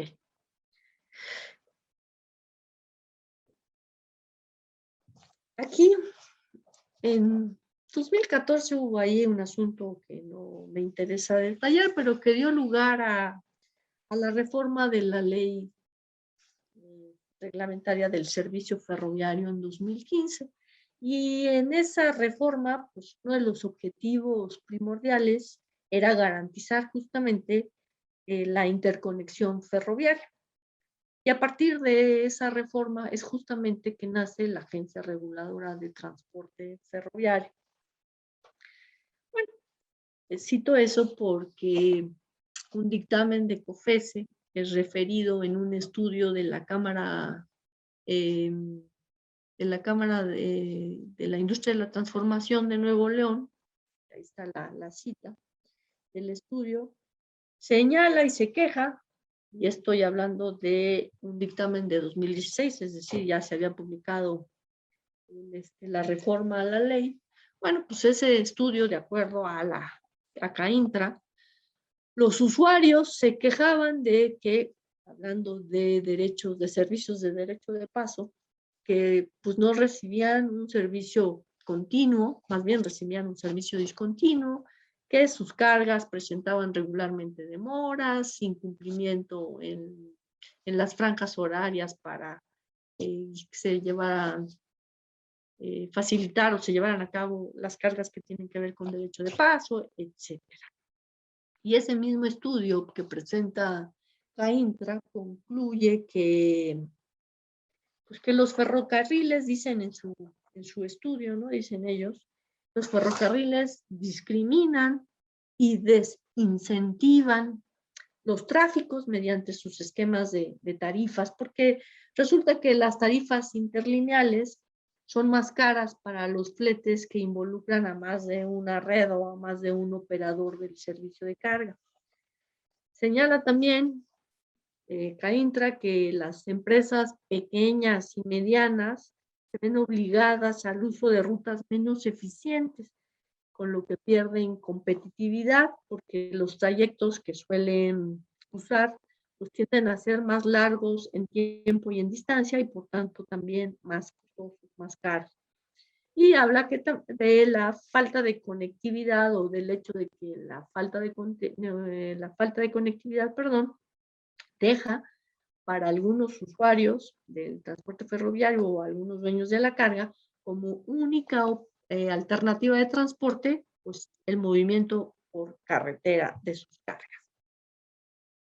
Un estudio que realizamos sobre movimientos de conexión el año pasado en el instituto, pues lo que pudimos encontrar es que del total de la carga transportada en 2019, el 18.7 correspondió a movimientos que implicaban acuerdos entre las empresas, ¿no? Y si hablamos de carga asociada directamente a movimientos que involucren derechos de paso, pues el porcentaje era un poco menos del 2%. Bueno, ¿qué dice la ley? Hasta aquí lo que hemos observado con relación a los derechos de paso. ¿Qué dice la ley reglamentaria del servicio ferroviario en materia de movimientos interlineales? Bueno, dice que el tráfico interlineal comprende los movimientos de carga en los que más de dos empresas se dividen el flete que cobran al usuario del servicio, obviamente, de carga, ¿verdad? Se trata de servicios cuyo origen y destino se encuentra ubicado en territorios adjudicados a empresas distintas. Esto requiere sin duda de acuerdos entre los operadores de la infraestructura ferroviaria para que ésta funcione sin obstrucciones a la circulación. Yo digo un poco de broma, pero un poco en serio, pues como si se tratara, es decir, sin obstrucciones a la circulación, como si se tratara de la red de un mismo país, y en ocasiones ocurre que pues, esto funciona como si fueran espacios verdaderamente ajenos. La clave de los acuerdos o de los desacuerdos parecen ser las tarifas, pero un estudio que presentó el Foro de Transporte, el Foro Internacional de Transporte de la OCDE, por allá de 2014 más o menos, ahí encontró este estudio que las tarifas son competitivas. Incluso hace una comparación entre los ferrocarriles de los países de América Latina y encuentra que las tarifas de las empresas ferroviarias mexicanas son competitivas. Y son competitivas, sí, claro, cuando los flujos se trata de fletes, de flujos que corren a lo largo de las redes de cada uno de los concesionarios. Fuera de esas exclusividades, parece que las tarifas no son tan competitivas. En los análisis de los movimientos de conexión que hemos llevado a cabo en el instituto,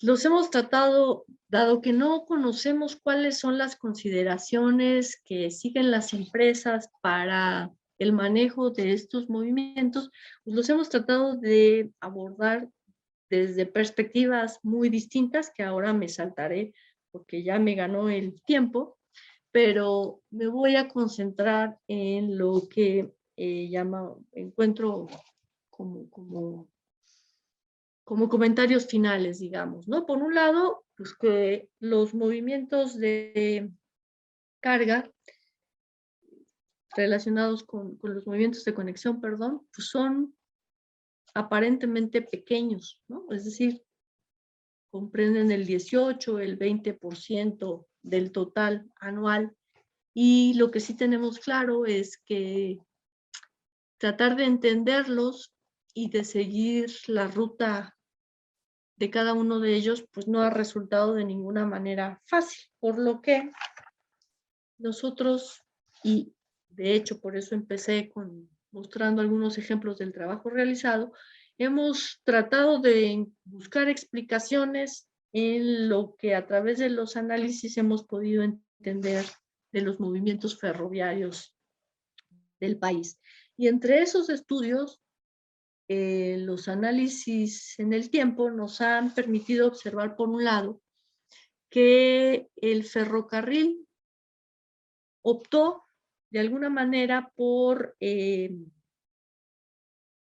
apoyar los flujos vinculados directamente con el comercio exterior, con el comercio internacional, y así como ven ustedes en la gráfica, pues el comercio interior fue perdiendo importancia y los volúmenes relacionados con el comercio exterior fueron ganando importancia. A partir de 2015 es muy claro que el volumen mayoritario comprende flujos relacionados con el comercio exterior y la relación más o menos año con año varía, pero se encuentra entre 70-30, 70% del volumen de la carga que el ferrocarril mueve corresponde a cargas del mercado internacional y el 30% a comercio interior. A veces esa relación disminuye y es 60-40. Si lo vemos, desdoblamos el comercio exterior en importaciones y exportaciones, vemos que los movimientos de carga ferroviaria mayoritariamente están asociados a las importaciones. ¿Esto qué significa? Que el ferrocarril toma de las fronteras y del interior y de los puertos, perdón, la carga para distribuirla al interior del país. Bueno, aquí estamos viendo una imagen en donde mapeamos todos los intercambios origen-destino, y lo que estamos viendo rápidamente, les digo, pues es como la mayor parte de esos intercambios, que son los mayoritarios, los más importantes, los de mayor volumen, están vinculados a puertos y fronteras. ¿Esto a qué nos ha llevado? Bueno, asociado a un estudio que recientemente hicimos de cómo es la integración regional a partir del ferrocarril. Aquí están viendo ustedes las 9 espacios geoeconómicos que definió hace muchos años el doctor Bassols Batalla, pero que a nosotros nos sirven de contexto para el análisis interregional que realizamos. Y lo que vimos es que la mayor parte de los intercambios, si pensamos que en 2018 los intercambios origen-destino más importantes, de mayor volumen, de más de 1 millón de toneladas, fueron 51, bueno, poco más de la mitad de esos intercambios están directamente vinculados al comercio internacional, es decir, a los flujos vinculados a la economía mundo, digamos, ¿no? Lo que significa que no hay un intercambio entre regiones importante. Entre las cosas interesantes que nos permitió este análisis fue que 3 de los espacios regionales, por ejemplo el noreste, no tiene vínculos ferroviarios con otras regiones del país, y que el sur y sureste, bueno, ni siquiera alcanzan esos niveles, ¿no? Que el servicio de este examen de los intercambios origen-destino, como les estoy mencionando, pues nos llevó a confirmar que el ferrocarril, si los datos globales del volumen manejado no eran suficientes, pues que el ferrocarril ha decidido apoyar al transporte, a los flujos de comercio exterior. En consecuencia, lo que vemos es que el transporte ferroviario en nuestro país pues carece de competencia intramodal, y su competidor pues resulta ser el autotransporte, con las consecuencias que podemos imaginar de congestión a algunos segmentos carreteros, daño a los pavimentos, mayores costos, contaminación, pérdida de la eficiencia energética que acompaña siempre al ferrocarril. Hemos descubierto o encontrado también unas cosas interesantes con relación a la disminución de la distancia de los fletes, del flete promedio del ferrocarril, pero bueno, para cerrar ya, diré entonces que las deficiencias de los servicios de interconexión pues afectan definitivamente a quién, pues a los dueños de la carga, y especialmente dentro de ellos a quienes, pues a los que en la relación costo-tonelada tendrían en el ferrocarril a su mejor opción. También a algunas ramas productivas o segmentos de algunas de estas ramas productivas que tienen como única opción, cuando el ferrocarril por las tarifas no termina siendo la opción, pues encuentran que se van al autotransporte. Y desde luego a algunas áreas del país en donde el ferrocarril pues no ha logrado, al parecer, ser un aliado decidido de algunas actividades económicas que desde luego no conocemos las razones y que tendríamos que estudiar e identificar. En definitiva, pues la red está desintegrada, no opera como un continuo. El volumen del tráfico interlineal, como ya hemos visto, pues es pequeño, ¿no? No sabemos si debería ser mayor, y si debería ser mayor, sí o no, ¿por qué? No lo sabemos, pero el transporte de carga en las vías de operadores distintos es reducido. Suponemos, entre las hipótesis que tenemos, que el hecho de que el transporte ferroviario haya tomado la decisión de alguna manera de apoyar sobre todo a los flujos vinculados al comercio exterior, pues tiene que ver, por un lado, que evita tener acuerdos con los competidores, y que finalmente las tres empresas que concentran los mayores volúmenes de carga, que manejan los mayores volúmenes de carga y que tienen la mayor longitud de la red, pues son también las que tienen acceso a puertos y fronteras, ¿no? Y eso facilita el hecho de que su trabajo se relacione directamente con los flujos comerciales. Sabemos que las tarifas son un problema y que parte de la solución o de acuerdos para las tarifas interlineales resolvería el problema. Y yo ya finalmente cerraría nada más diciéndoles que el espacio, la conformación o la configuración del espacio no se construye sola ni está dada por la divinidad, la construye la versión que de manera conjunta determine la comunidad, desde luego los planes gubernamentales y las empresas o el mercado, ¿no? Es lo que ellas busquen producir, es a lo que dará, es como se definirán las diferentes geografías. Y aquí un ejemplo de una de las noticias que más ha impactado en las últimas fechas en materia de transporte ferroviario, que es la posible fusión entre la empresa Canadian Pacific y Kansas, ¿no? Con lo que entonces, pues decididamente, el ferrocarril en América del Norte estará de manera decidida apoyando la integración económica de esta región económica del mundo, ¿no? Fortalecerá sin duda al TEMEC y reforzará la integración pues, territorial de esta región. Aquí sí, como si fuera una postura de refuerzo. Y se está, en caso de que esto vaya adelante, que seguramente sí, pues se está constituyendo el primer espacio lineal metanacional, que sin duda será muy interesante observar. Pues por mi parte es todo y agradezco su atención. Muchas gracias a la maestra Gabriela García por su excelente exposición. Y doy paso ahora a las preguntas que han llegado de los asistentes a este curso. Para el doctor Iker de Luisa llegaron dos preguntas. Una de ellas es de Óscar Israel Navarro, que dice, se han hablado de varios proyectos ferroviarios de pasajeros, San Luis Tampico, México Querétaro, Querétaro León, México Veracruz, etcétera. ¿Hay realmente un plan de reactivación de todas esas rutas?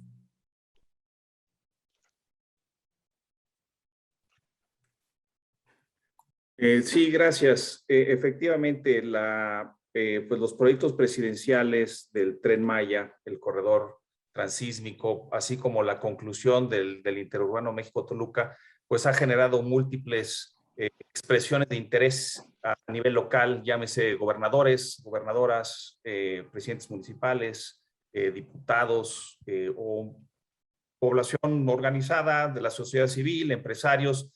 Sí hay un sinnúmero de ideas, de proyectos. Hasta donde tenemos conocimiento, la Secretaría de Infraestructura, Comunicaciones y Transportes, como ya se llama ahora, tiene el subsecretario Jorge Nuño, presentó recientemente un formato de canalización de proyectos de infraestructura de trenes de pasajeros. Son proyectos increíblemente costosos en cuanto a la inversión, o sea, no hay uno de menos de 20,000 millones de pesos. Hay presupuestos de gobiernos de los estados que por ahí andan en su presupuesto anual, ¿no? O sea, para seguridad pública, educación, salud, bacheo, etcétera, etcétera. Equivaldría a un proyecto de esos o aparte de unos proyectos de esos. Regresando en concreto a la respuesta, en el presupuesto de egresos de la Federación del año que viene, nada más están la terminación del México-Toluca, que va, como señalé, por ahí de un 60-70%. Ese proyecto va a alcanzar los 90,000 millones de pesos. Por ahí va ahorita el presupuesto actual. Y el otro que está es la conexión al nuevo aeropuerto Felipe Ángeles desde Lechería. Y ahí ya se conectaría con el suburbano, que ya está la vía hasta Buenavista. Entonces, los que tienen recursos en el presupuesto de egresos de la Federación para el año que viene son esos dos. Obviamente Tren Maya, que va por ahí de los 200,000 millones de pesos, esos 1,500 kilómetros de vía, y que ya de manera así genérica expliqué, obviamente con su correspondiente presupuesto. Todos los otros están en distintas etapas de conceptualización, de análisis, pero todavía sin una autorización, sin los estudios, la mayoría de ellos sin los estudios necesarios de costo-beneficio, de demanda, proyecto trazo, proyecto ejecutivo, en fin, toda una serie de los cimientos con los cuales se autoriza un proyecto de esta envergadura. Doctor, la segunda pregunta es de Juan Manuel Celorio y dice así: ¿sabrá si el Tren Maya ya ha adquirido unidades de arrastre para el manejo de carga? Muy buena pregunta, Juan. Todavía no.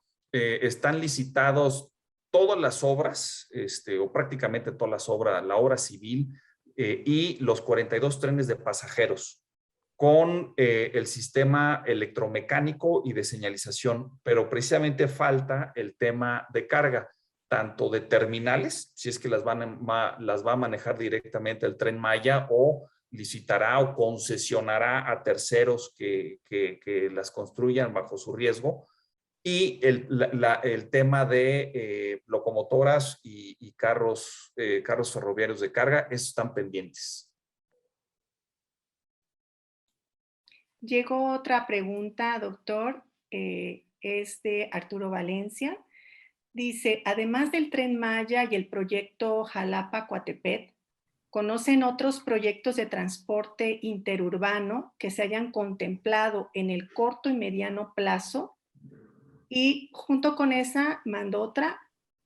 ¿Consideran que los concesionarios privados actuales tendrían incentivos en ingresar al servicio de pasajeros en zonas de alta demanda? Gracias, Arturo. Más o menos ya la respondí con Oscar.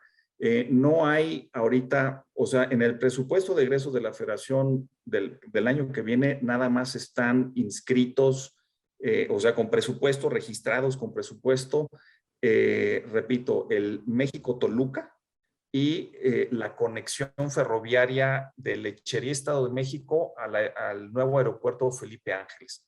Todos los otros, Jalapa, Querétaro, línea 4 del metro de Guadalajara, hay otro en Monterrey, al aeropuerto, todos esos en distintas etapas de anteproyectos, costo-beneficio, estudios de demanda, cada uno con distintos niveles de avance, pero están en esas etapas de análisis.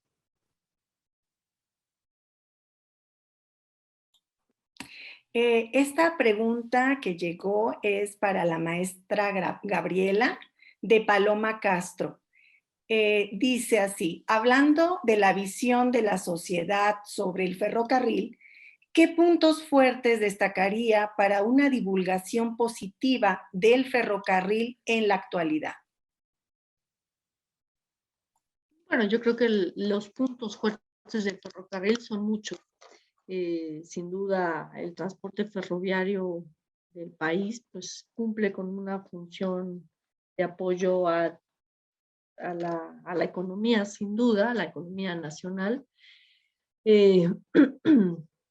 Los indicadores que generalmente se toman en consideración para hablar del transporte ferroviario en México son siempre positivos, ¿no? Como fue creciendo el volumen de la carga manejada, cómo apoya algunas actividades económicas, es un aliado indiscutible, por ejemplo, de la industria automotriz, ¿no? Yo siempre digo que la mejor relación que conozco existe entre el ferrocarril y la industria automotriz, apoya sin duda también al transporte de cemento, a la actividad minera. Los indicadores a favor del ferrocarril son siempre positivos, ¿no? No podemos decir que no sea así.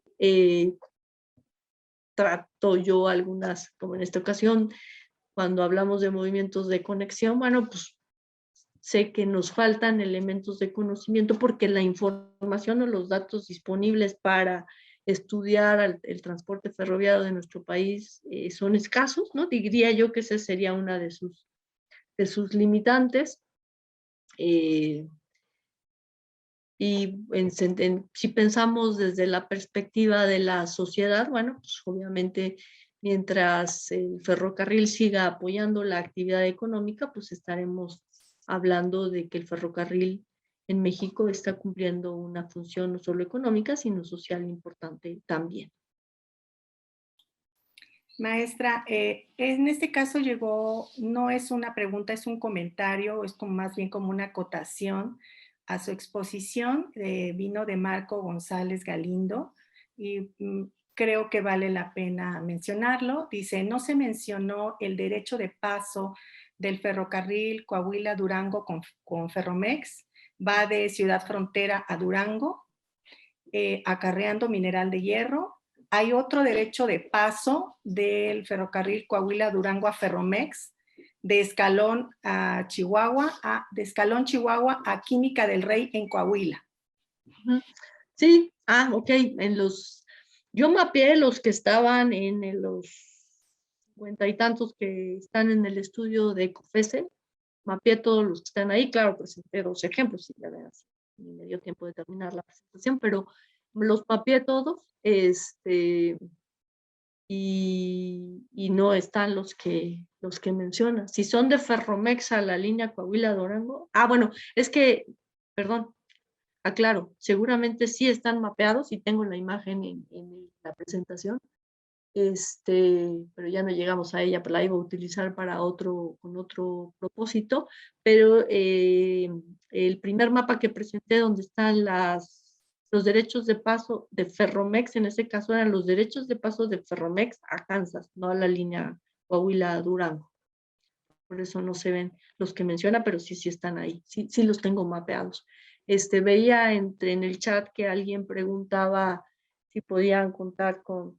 Yo le puedo hacer llegar al doctor Moreno la presentación completa, para que la tengan, y si a alguien le interesa los mapas que de verdad mapeé todos los derechos de paso, puedo hacérselos llegar con todo gusto. Llegó otra pregunta de Arturo Valencia, esta es ya para los dos. Dice: uno de los argumentos para justificar la privatización de Ferrocarriles Nacionales de México en los 90 fue que el gobierno fue que el gobierno carecía de recursos para continuar la operación y expansión del sistema. Bajo esta perspectiva, consideran que la inversión realizada por las empresas privadas en las últimas décadas ha sido adecuada no solo en la modernización de las líneas, sino en la expansión del sistema. Ahí, El que guste contestar. pues el doctor.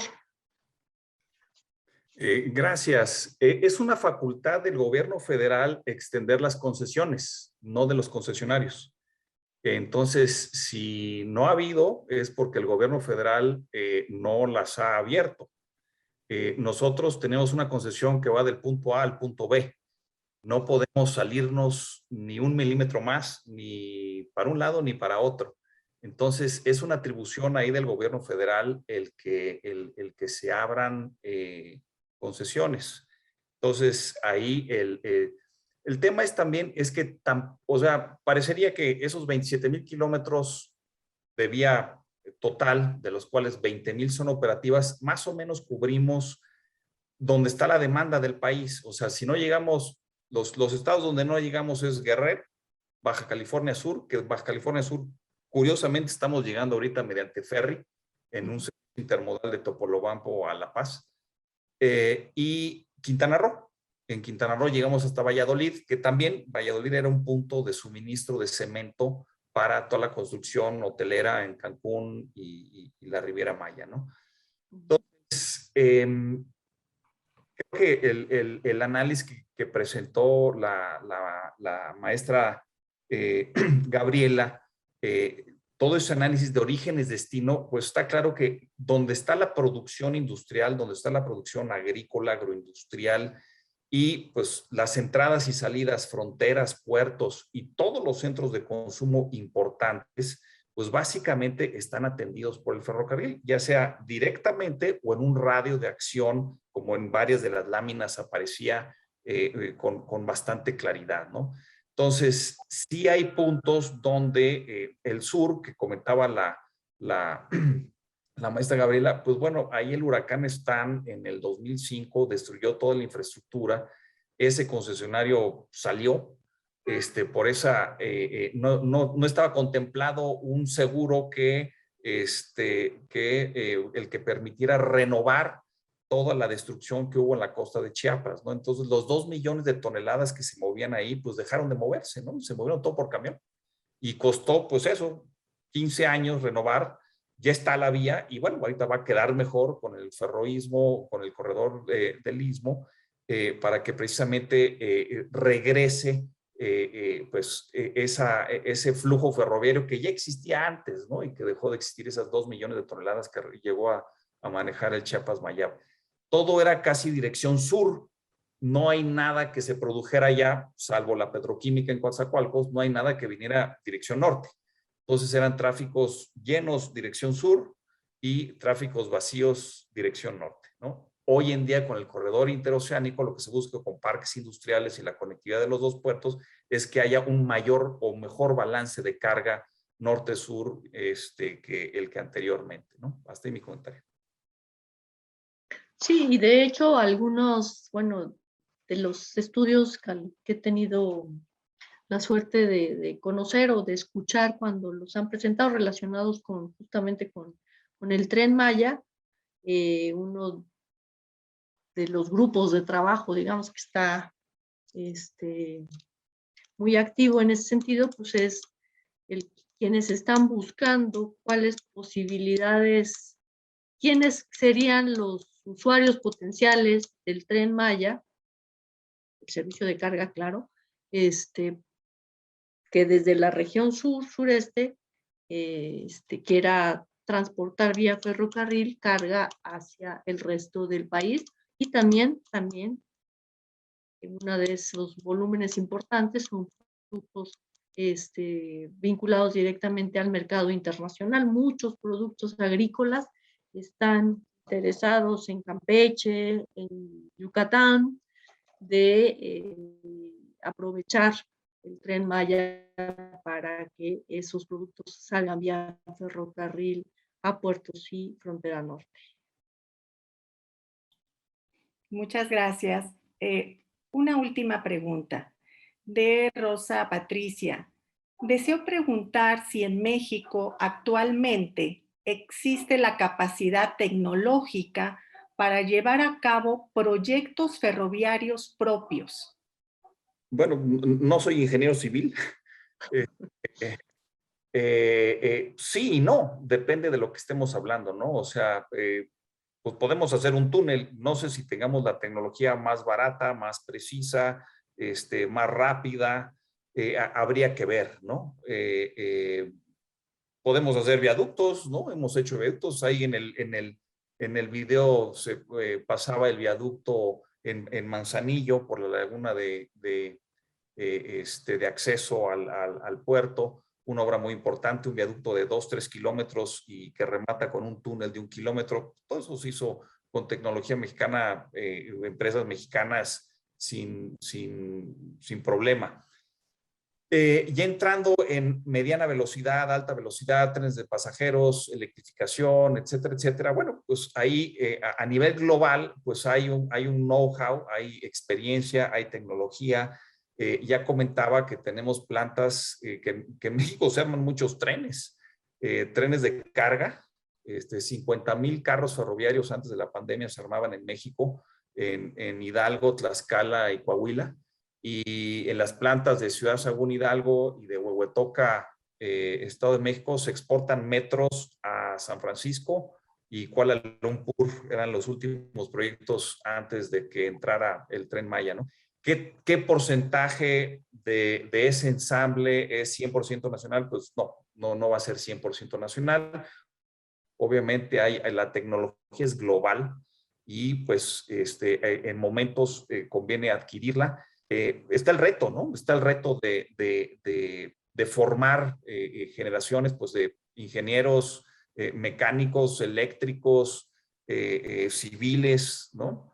Que puedan continuar los desarrollos que se están llevando a cabo y los que necesita el país, ¿no? Creo que hay múltiples retos hoy en día, toda la tecnología, todo lo que son pues, sistemas de control, nubes de datos. O sea, es impresionante ya la tecnología que hay detrás del ferrocarril de carga y del ferrocarril de pasajeros. Sí, yo en materia de eso no tendría nada que decir. No sé cómo esté la ingeniería en relación al ferrocarril, pero apoyados con el conocimiento del mundo, pues se pueden hacer los ferrocarriles y estamos viendo una expansión del ferrocarril en nuestro país, afortunadamente. Pues agradecemos las excelentes exposiciones de esta tarde del doctor Iker de Luisa, de la maestra Gabriela García.